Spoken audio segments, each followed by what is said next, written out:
Filhos, abramos as nossas Bíblias no livro de Romanos, capítulo 7, vamos ler do verso 15 até o verso número 25. Os irmãos podem ficar sentados mesmo, vamos fazer essa breve leitura. Romanos, capítulo 7, do verso 15 ao verso número 25. Nós vamos começar hoje uma série de estudos baseados em 7 pecados capitais. Daqui a pouco estaremos explicando melhor sobre este tema. Mas eu creio que vai ser importante para a nossa reflexão e também para que Deus possa estar também tratando isso em nossas vidas, para que a gente possa mudar o nosso caráter cada dia até a estatura do varão perfeito em Cristo. Romanos capítulo 7, a partir do verso número 15. Todos acharam? Diz assim a palavra do Senhor: porque nem mesmo compreendo o meu próprio modo de agir, pois não faço o que prefiro, e sim o quê? O quê? Detesto. Ora, se faço o que não quero, consinto com a lei que é boa. Nesse caso, quem faz isso já não sou eu, mas o pecado que habita em mim. Porque eu sei que em mim, isto é, na minha carne, não habita o que, irmãos? Bem nenhum. Trazendo isso aqui é o apóstolo Paulo. Pois o querer o bem está em mim, mas não porém o efetuá-lo. Porque não faço o bem que prefiro, mas o mal que eu não quero, esse faço. Mas se eu faço o que não quero, já não sou eu quem faz, mas sim o pecado que habita em mim. Então, ao querer fazer o bem, encontro na lei, a lei, e que o mal reside aonde? O mal reside aonde, irmãos? Em mim. Isso é uma declaração que hoje nós não escutamos mais nas igrejas. É ou não é? O mal reside em mim. Eu peco, eu sou muitas vezes errado. As pessoas hoje não querem mais confessar os seus pecados. Muitos hoje só querem confessar virtudes. É verdade ou não?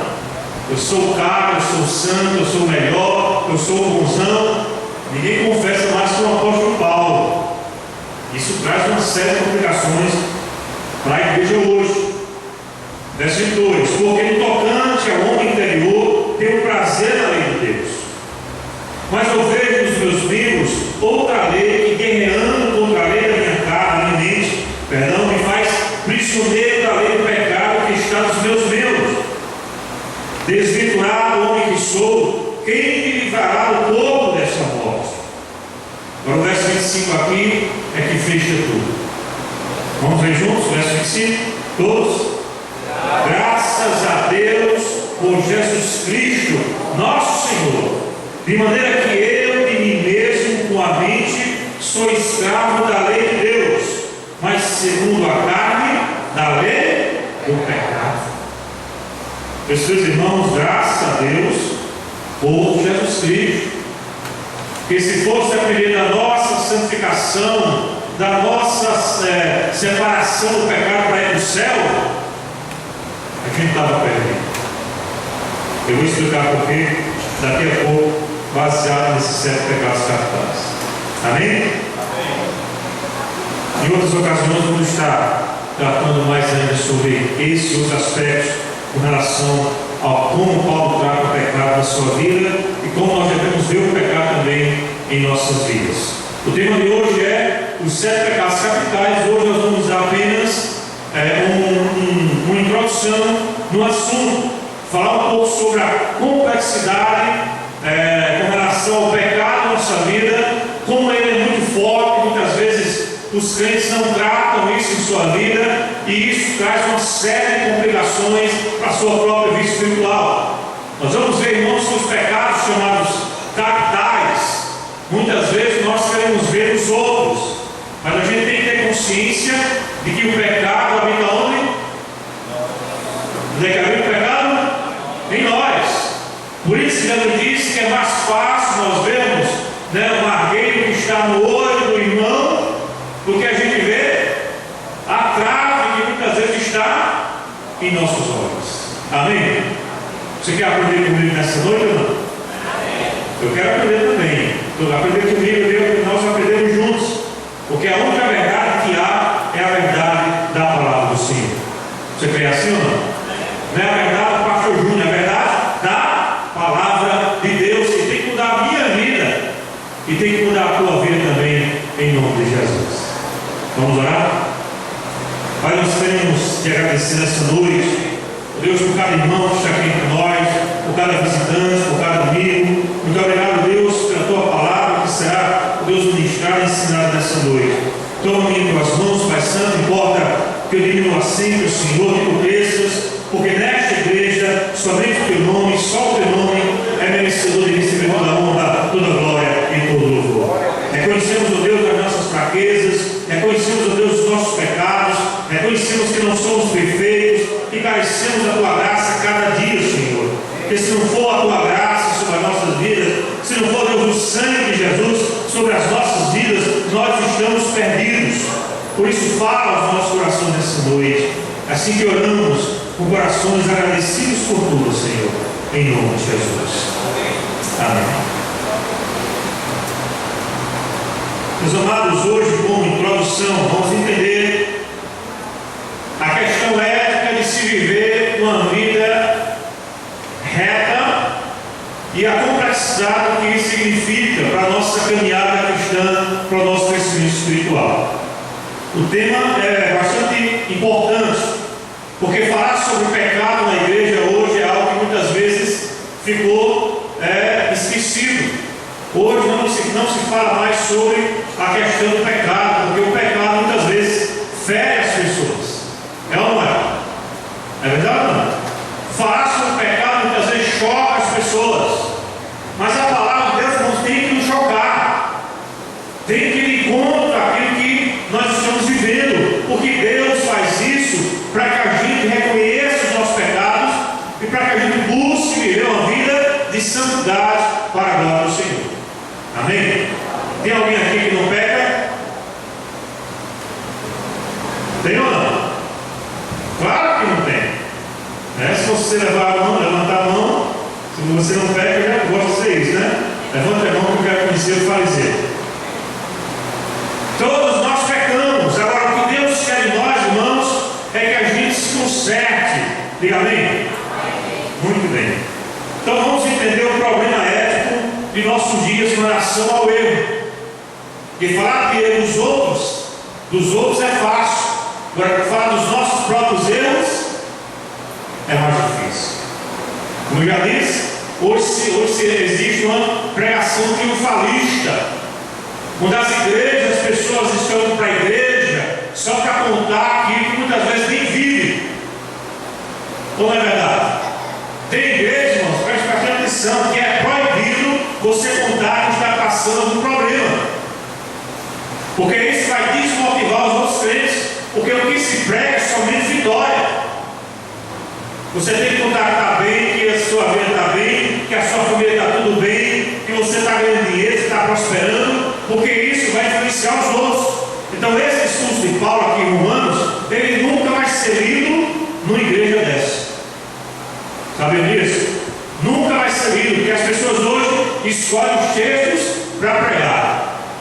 A maioria é tudo posta aquele que me fortalece. É ou não é? Caiu mil a tua esquerda, 10 mil a tua direita, você não vai ser atingido. Então são textos assim que mostram uma parte da verdade. Mas a Bíblia diz que nós temos, irmãos, que pregar todo o conselho de Deus. Você crê assim também ou não? Todo o conselho de Deus. É o meu dever pregar todo o conselho de Deus. Nós somos vitoriosos? Somos vitoriosos. Mas nós passamos por problemas também? Passamos por problemas também. Nós muitas vezes pecamos ou não? Pecamos também ou não? Claro, irmãos. Somos seres humanos, falhos, mas que Deus quer tratar conosco em nome de Jesus. A grande questão ética, para a gente poder refletir nesse ponto, vamos trazer algumas definições. Por exemplo, a palavra ética vem do grego ethos, que significa modo de ser, seu caráter, seu comportamento, e inclui hábitos, costumes e práticas. Por exemplo, algumas coisas em nossa sociedade é considerada ética ou não ética. Por exemplo, roubar na sociedade é o quê? É antiético. É ou não é? Nossa sociedade às vezes evita até o termo pecado. Não se trata de ser pecado ou não. Para a sociedade é ético ou não ético. Não é verdade? A gente dá um nome em alguém. É certo ou errado? Ele não trata essa questão de certo e errado. Trata a questão de ser ético ou não ser ético. Estão entendendo? Vamos lá. A ética, preste bastante atenção, não nos faz entrar no reino de Deus. Por quê? Porque tem muita gente ética em nosso meio. Ou não? Eu conheço muitos católicos muito éticos, né, de comportamentos, né, vamos dizer assim, eticamente falando, aceitável. Muitas pessoas de seitas, né, que são de Jeová, que são éticos em seu modo de viver, como também tem muita gente que é evangélica e não é tão ético assim. É verdade ou não? Estou mentindo. Então a questão é, a ética é boa? Em parte é, porque ela molda o comportamento do ser humano. Agora a ética, como é que diz aí? Não nos faz entrar onde? No reino de Deus. Porque se fosse um comportamento ético, muita gente aí que nem tem Jesus no coração, na vida, muita gente não nasceu de novo, porque aí o céu. Então não é. Mas não é o comportamento ético que me faz entrar no céu. Mas o reino de Deus, o reino de Deus apresenta uma ética própria e bem definida. Ou seja, o Evangelho em certo sentido, também não é um código de ética, não? O que vocês acham? Sim ou não? O Evangelho é um código de ética. Ora, por exemplo, aqui está Marcos 12, verso 30, 31, diz assim: ame o Senhor seu Deus com todo o coração, com toda a alma, com toda a mente e com todas as forças. Ame os outros como você ama a você mesmo. Isso também é uma conduta ética. Ora, isso vai moldar os nossos costumes. Lembre-se que ética significa isso: o caráter, o comportamento de sociedade. Por exemplo, algumas coisas são consideradas éticas por algum tempo e depois elas deixam de ser éticas por algum tempo. Por exemplo, alguns séculos atrás, alguns anos atrás, ou décadas atrás, o homem de respeito, ele tinha que usar chapéu. Você lembra dessa época? Não? Ninguém lembra, né? Mas já ouviu falar disso? Não? Todo homem de respeito tem que usar chapéu. Inclusive nas igrejas, no lugar onde se colocava o chapéu. Todo homem de respeito, por exemplo, tinha que usar bigode. Porque o camarada tirava um bigode assim, eu botava o bigode aqui, era sinal de palavra de homem. Era assim ou não? Hoje em dia, esse costume que está em voga? Não. Então, era pecado naquela época não usar chapéu, não era pecado. Agora, não era ético, porque o costume era que se usasse chapéu. Por exemplo, alguns séculos atrás, as mulheres não poderiam ser bronzeadas. Era um costume da época, porque a mulher bronzeada era uma escrava que ficava no sol o dia inteiro. Então a mulher, quanto mais branca ela fosse, era sinal de que era uma pessoa, né, de bem, uma pessoa socialmente elevada. Então era um costume ético daquela época assim. Algumas culturas, por exemplo, se a pessoa for gorda, então a pessoa é bem mais vista, é bem mais, vamos dizer assim, aceita do que se for magro. Sabia disso? Por quê? Porque uma pessoa gorda é sinal que ela tem abastança, ela tem dinheiro para comprar comida. Está entendendo? Camarada magro demais, é sinal que ela está passando fome. Estão entendendo? É um costume ético que vai mudando de geração em geração. Todo mundo está entendendo, amém? Ou seja, isso é a questão de ser ético ou não ser ético. Não tem nada a ver se é pecado ou não é pecado. É isso que a gente precisa entender, né? A partir de agora, porque a gente vai falar de determinadas coisas que às vezes as pessoas se confundem, né? Tem uma missionária, por exemplo, foi em determinado país e lá eles têm muitos camelos, duas missionárias, e uma era mais gordinha e a outra era mais magrinha. E esse que era gordinha, nessa localidade, eles tinham o costume de reverenciar, melhor dizendo, as gordinhas. Olha que bênção! Você que era gordinha se sentiu bem lá. E um camarada, um sheik lá, se agradou da gordinha.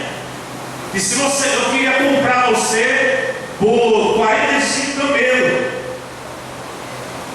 Você se vende por 45 camelos, que é esse costume? Aí a missionária foi explicar que não era o costume da sua nação, do seu país e tal.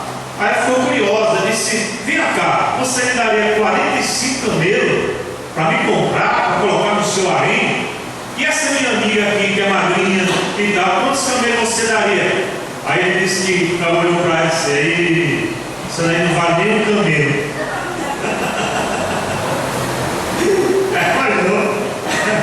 Acabou com a bichinha. Não vale nem um camelo, muito magra.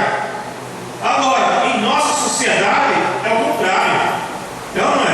A mulher que é mais magrinha é mais valorizada do que as mais cheinhas. Então vejam que isso é uma forma, uma questão de cultura. Amém, irmãos? Questão de ética. Ética significa isso: os costumes, os comportamentos, os hábitos, as práticas de determinado lugar. Então, em alguns lugares, algumas coisas são éticas e outras não são. Por exemplo, tem países que os homens podem andar de mão dada com o outro, no meio da rua. Se for fazer isso no Brasil, é o quê? A gente olha desconfiado, né? Ia sair assim, doido, aí tem negócio. Não é verdade? Então, para nós, choca essa questão. Já, por exemplo, uma mulher não pode andar com o outro no meio da rua.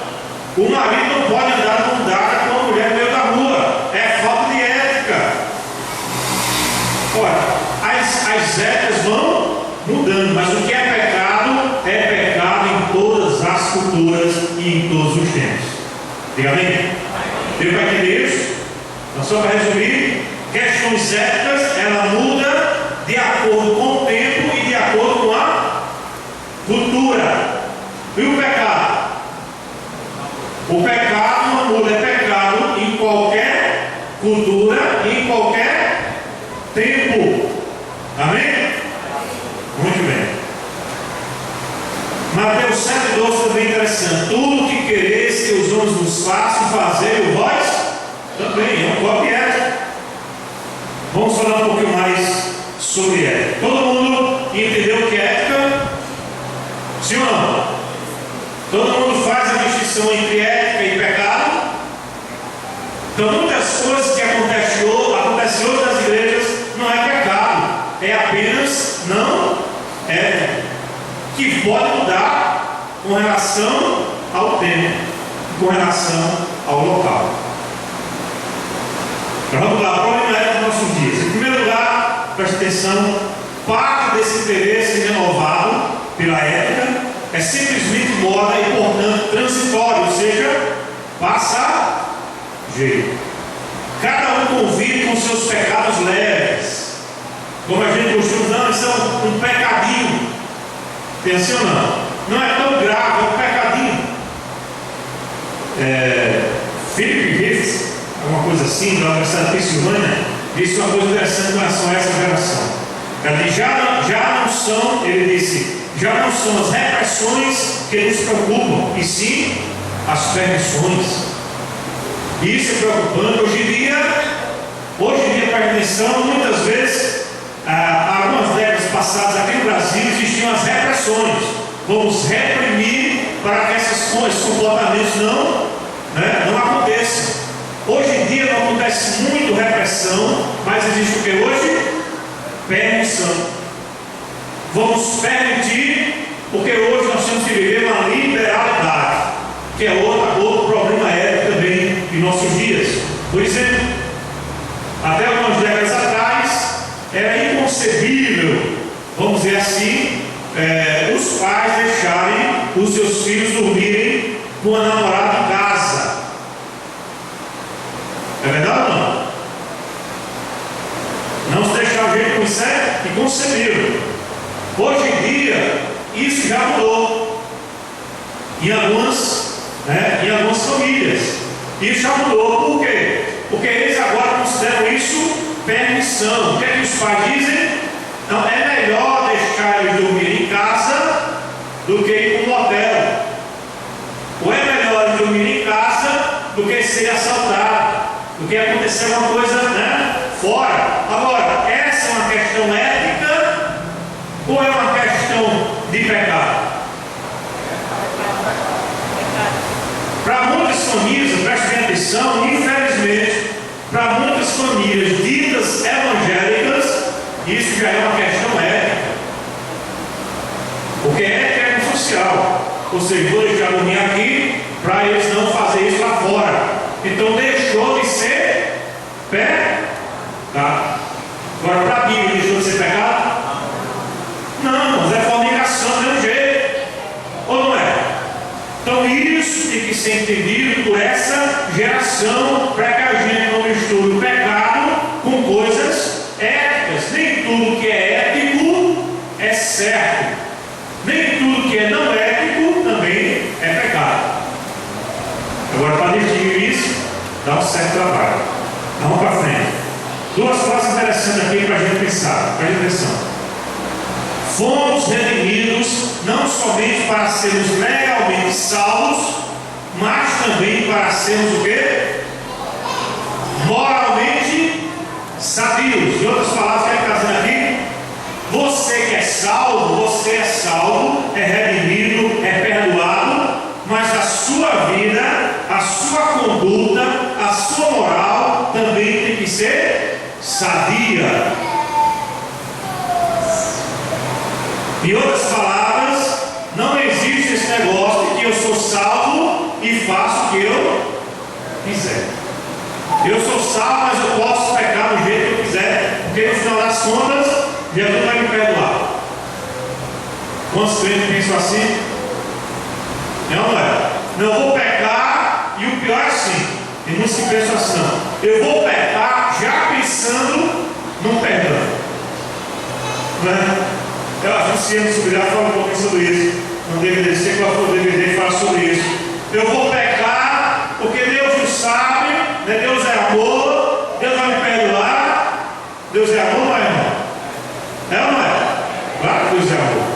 Mas Deus também é justiça.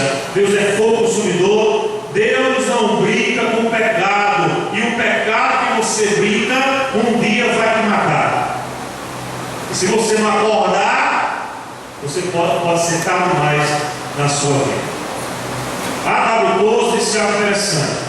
Assim como o marinheiro estabelece sua posição no mar, baseando-se pelo sol, também podemos fixar nosso ponto de apoio moral, focalizando em Deus. Sabe qual é o grande problema de nós, dos cristãos de uma forma geral? É que nós muitas vezes comparamos o nosso comportamento com outros, ao invés da gente comparar o nosso comportamento com Deus.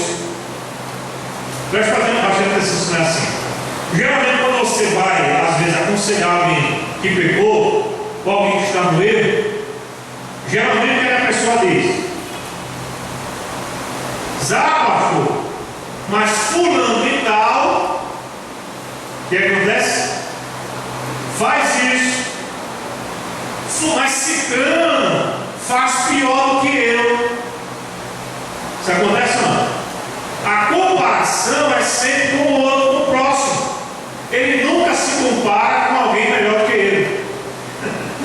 Já perceberam? Ninguém se compara, rapaz, eu estou errado porque fulano é mais santo que eu, não. Ele sempre se compara com alguém que está pior do que ele. Estão entendendo? Ao invés de se comparar com Deus, a meu pecado que eu ofendido a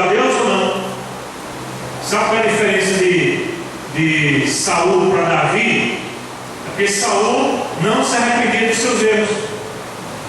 E Davi sim. Davi no Salmo 51, o que ele diz? Pequei contra quem? Pequei contra quem? Contra ti, contra o Senhor. Pequei contra ti, somente contra ti eu pequei. Ou seja, Davi se comparou com Saul. Davi não podia dizer o quê? Mas Senhor, eu sou melhor do que Saul. É ou não é? Saul tem feito isso, aquilo, aquilo outro. Eu sou melhor. Não, Davi não. Davi, ele olha para Deus. E Senhor, pequei contra ti, porque a tua santidade não merece os meus pecados. Amém, igreja? Então não se compare com ele outro. Pense em Deus, porque você está ofendendo a santidade de Deus quando você erra. Então vamos para frente. Uma coisa interessante. Isso aqui é essa ilustração. A professora diz: escreva na lousa a palavra ética. Ela não diz: roubaram o giz, professor. Ou seja, até na escola, até com as crianças, né, se tiver cuidado, eles também já se envolvem na questão do pecado. Porque o pecado está onde? Como é que diz o apóstolo Paulo? Está onde o pecado? Em nós, no ser humano, na sua natureza pecaminosa. E isso acontece quando? Quando a criança faz 15 anos. É, irmão? Quando é que a criança se torna pecadora?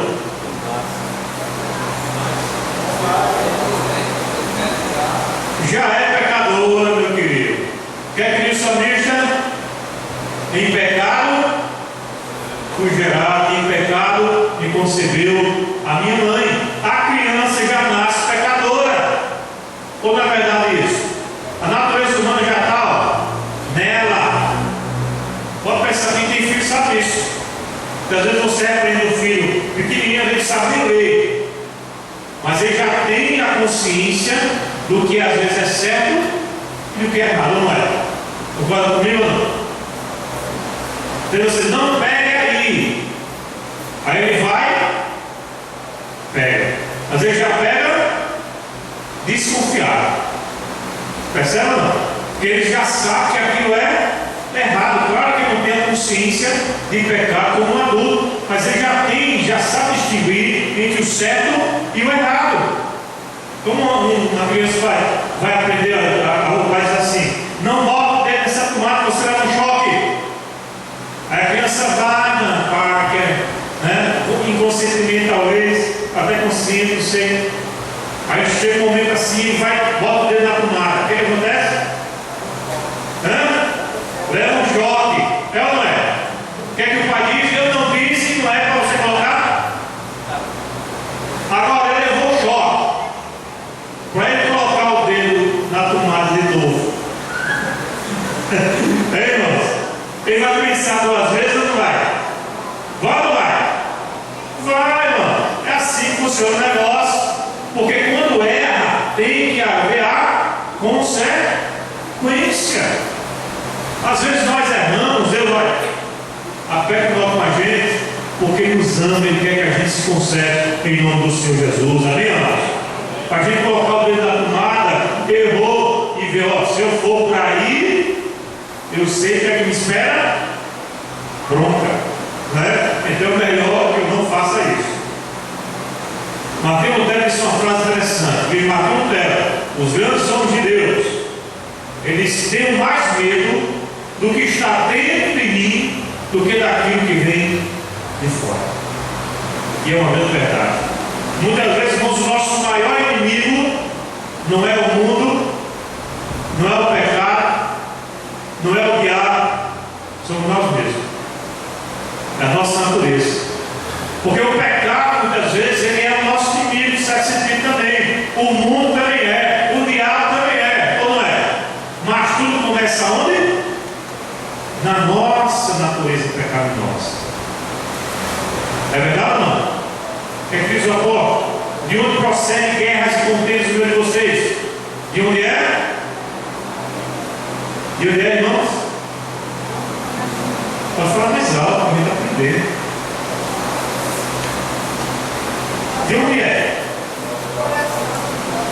Está está dentro da gente, irmãos. A gente nasce com Ele, dorme com Ele, caminha com Ele, vive com Ele. É o que a irmã da Esperança pode dizer, é a nossa irmã doida. A nossa irmã doida vive com a gente. Vive com você ou não? Cada um conhece a irmã doida